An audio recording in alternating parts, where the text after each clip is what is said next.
កុំឃើញកន្លែងសាមញ្ញចឹងឯណាបងប្អូនប៉ុន្តែងាយឡើងសបោក្មេងៗមកលេងនៅទីនេះណាកន្លែងផ្សេងមានតែថ្ងៃសៅរ៍ថ្ងៃអាទិត្យទេណាសបោប៉ុន្តែបើកន្លែងនេះវិញពីថ្ងៃច័ន្ទដល់ថ្ងៃអាទិត្យគឺមនុស្សពេញហ្មងជាពិសេសគឺពេលល្ងាចហ្នឹងឯងពេលខ្លះខ្ញុំអង្គុយឆ្កល់ដែរមានអីតាក់ទាញនៅកន្លែងហ្នឹងបានជាមនុស្សចូលពេញរហូតអញ្ចឹងបងប្អូនណាដឹងពីហេតុផលជួយខមមិនប្រាប់ផងបើខ្ញុំសង្កេតមើលទៅដូចអត់មានអីទេមានតែដើមថ្នោតមានតែផ្លូវមានតែបកគោល4ហ្នឹងទេហេតុអីក៏ក្មេងៗចូលចិត្តទៅម៉េះនិយាយលេងណាបងប្អូនតាមពិតទៅទេសភាពនៅហ្នឹងស្អាតខ្លាំងណាស់មិនថាខែប្រាំងឬខែវស្សាទេជាពិសេសគឺនៅពេលថ្ងៃរៀបលិចហ្នឹងហើយបើប្លង់ថតរូបវិញឡើងមកអែមព្រោះអីថ្ងៃលិចឡើងចំផ្លូវតែពេលអញ្ចឹងហើយធ្វើឲ្យយើងមានអារម្មណ៍ fresh ហើយ relax ទៀតបើមានអីយកមកញ៉ាំឈាទៀតហៅតែអែមអញ្ចឹងបានវាខ្លាចជាកន្លែងដ៏ពេញនិយមនៅក្នុងស្រុកភូមិខ្ញុំហ្នឹងប៉ុន្តែនៅក្នុងវីដេអូដែលខ្ញុំថតនេះគឺអត់មានមនុស្សទេដោយសារតែមេឃហូបភ្លៀងយ៉ាងទៀតគេកំពុងធ្វើស្ទឹងនៅកន្លែងផ្លូវធំអញ្ចឹងហើយពិបាកធ្វើដំណើរមកដល់កន្លែងហ្នឹងបន្តិចតាមពិតទៅកន្លែងក៏ស្អាតទេសភាពក៏ស្អាតប៉ុន្តែតោះតែម្យ៉ាងបងប្អូនណាឲ្យសិតតែសម្រាមដល់ពេលមកជុំគ្នារាល់ដងពេកទៅពួកគាត់អត់យកសម្រាមទៅវិញទេឆ្ងល់ពួកគាត់ដែរពេលមកចេះយកមកហេតុអីក៏ពេលទៅវិញមិនយកទៅវិញនេះទុកឲ្យសម្រាមនៅសសព្រុសពេញហ្នឹងហើយ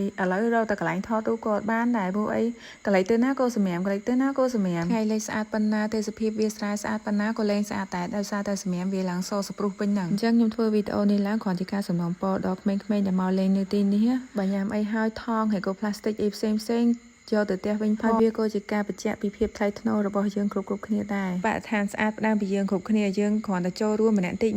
អត់មានអីខាតបង់ទេជាចុងក្រោយសូមអរគុណទុកជាមុនអ្នកដែលយកសម្រាមទៅវិញហើយបើគិតថាវីដេអូនេះមានប្រយោជន៍ជួយ like ជួយ share ជួយ comment ជួយ follow page ម្នាក់មួយផងបងប្អូនបាយអរគុណជំរាបលា